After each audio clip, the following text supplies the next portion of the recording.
What do you think of when you hear the word Japan? You might think something along the lines of this, or maybe even this. While those are all key parts of Japanese and Asian cultures, you might forget that these places aren't just bright lights and futuristic transportation, but real places. I feel as if Japan has an almost mystical quality to it. It's hard for it not to seem mystical with its compelling history and futuristic technology. There's two documentaries that I think really demystify Japan, and those documentaries are Jiro Dreams of Sushi by David Gelb and Ramen Heads by Koki Shigeno. These documentaries both follow Japanese chefs who are the best of the best. They detail their life, rise to success, and the glory that comes with being the best. Jiro Ono is the best sushi chef in Japan, and Osamu Tomita makes the best ramen in Japan. They're very similar in their premises, but somehow vastly different. Jiro Dreams of Sushi portrays Japan in a much more quiet and somber tone. The shots used are framed almost like paintings, giving us a glimmer into what life's really like in Japan. We're so used to seeing sparkling Tokyo and busy Shibuya that sometimes we may forget that Japan isn't some enormous amusement park, but a place where people actually live.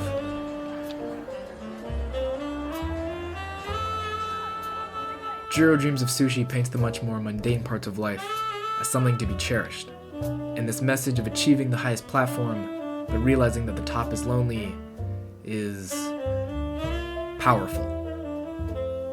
I feel like the message of Jiro Dreams of Sushi is that humans like to mystify the great.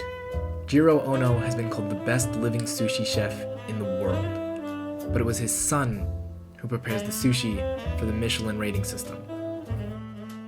It's somehow a plot twist in a documentary. We've been expecting that, of course. Jiro's the best. No one can even compare. But the truth reveals a much more believable story. The top is lonely, but only because we think it's empty. While Jiro gives off the impression of a much more somber and lonely Japan, Ramen Heads is fun. The chefs are all charismatic weirdos with their history written all over their face. Osamu Tomita, the main chef being studied, is a passionate ramen connoisseur, but also a rough and tumble kid with an expensive sense of style. The chef in Tsukiji is a sassy old man who makes thousands of bowls of ramen a day and sees it as nothing more than a day job. These chefs are all at the top of their fields, but all have vastly different opinions on something like ramen. While Jiro Dreams of Sushi sees the top as something lonely, Ramen Heads sees the top as a place of camaraderie.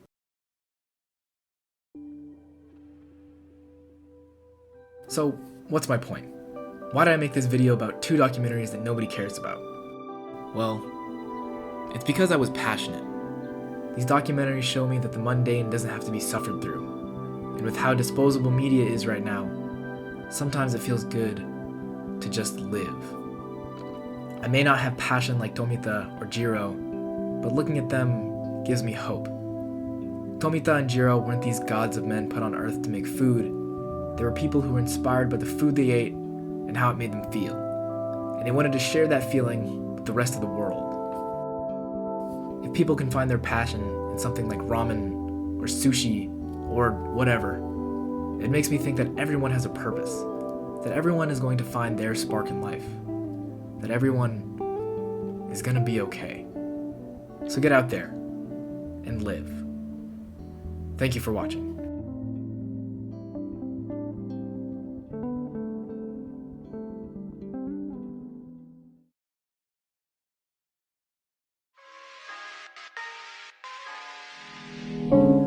This video was largely influenced by Captain Christian. Please go check him out. He's probably the best video essayist on YouTube and is an enormous inspiration. If you look at his videos and look at this one, you'll see I've stolen his editing style, his tone of voice, and pretty much everything. I wanted to see if I could make a video like him.